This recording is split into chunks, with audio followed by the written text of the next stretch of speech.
प्रणाम भगवान। ये बोध कथा भगवान को समर्पित है और बोध कथा का शीर्षक है गुरु शिष्य का रिश्ता।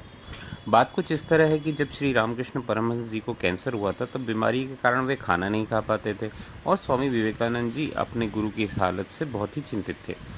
एक दिन परमहंस जी ने पूछा कि नरेंद्र अर्थात स्वामी विवेकानंद, क्या तुझे वो दिन याद है जब तू अपने घर से मेरे पास मंदिर में आता था और तूने 2-2 दिन से कुछ भी नहीं खाया होता था, परंतु तू अपनी माँ से झूठ कह देता था कि तूने अपने मित्र के घर खाना खा लिया है ताकि तेरी गरीब माँ थोड़े बहुत भोजन को तेरे भाई को परोस दे, है ना? तो स्वामी विवेकानंद जी ने रोते रोते हाँ में सर हिला दिया। परमहंस जी आगे बोले, और अब तू यहाँ मेरे पास मंदिर आता था तो अपने चेहरे पर खुशी का मुखौटा पहन लेता था, लेकिन मैं भी तो कम नहीं था। झट जान जाता था कि तेरे पेट में चूहों का पूरा कबीला धमा चौकड़ी मचा रहा है और तेरा शरीर भूख से चूर चूर हो रहा है, और फिर तुझे अपने हाथों से लड्डू, पेड़े, मक्खन और मिश्री खिलाता था, है ना? तो स्वामी विवेकानंद जी ने सुबकते हुए हाँ में गर्दन हिलाई। अब रामकृष्ण परमहंस जी फिर से मुस्कुराए और पूछा, कैसे जान लेता था मैं यह बात? कभी सोचा है तूने?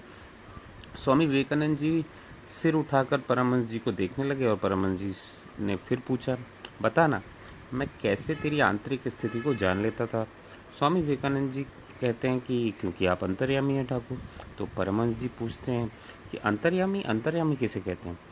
तो स्वामी विवेकानंद जी कहते हैं कि जो सबके अंदर की जान लेता है। तो परमहंस जी कहते हैं कि कोई अंदर की भावना कब जान सकता है? तो स्वामी विवेकानंद जी बताते हैं कि जब वो स्वयं अंदर में ही विराजमान हो। तो परमहंस जी पूछते हैं, यानी कि मैं तेरे अंदर बैठा हूँ, है ना? तो स्वामी विवेकानंद जी कहते हैं कि जी बिल्कुल, आप मेरे हृदय में समाये हुए हैं।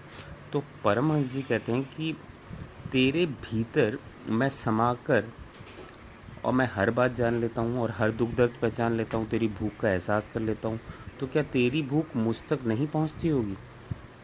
स्वामी विवेकानंद जी कहते हैं, मेरी भूख आप तक?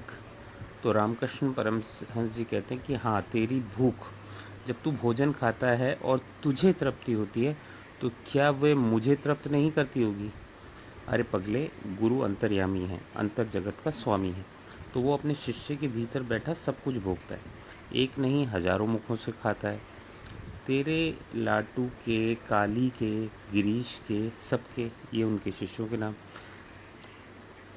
याद रखना, गुरु कोई बाहर स्थित एक देह भर नहीं है, वो तुम्हारे रोम रोम का वासी है, तुम्हें पूरी तरह आत्मसात कर चुका है, अलगाव कहीं है ही नहीं।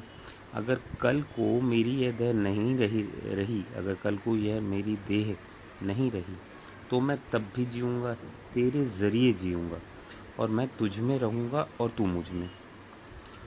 तो भगवान, ये अद्भुत कथा गुरु शिष्य के जो अद्भुत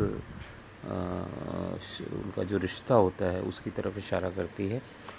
तो ये भगवान को समर्पित है और उम्मीद है आप सबको भी ये कथा बहुत पसंद आएगी। बोध कथा गुरु शिष्य का रिश्ता। आज इतना ही भगवान, बहुत बहुत धन्यवाद।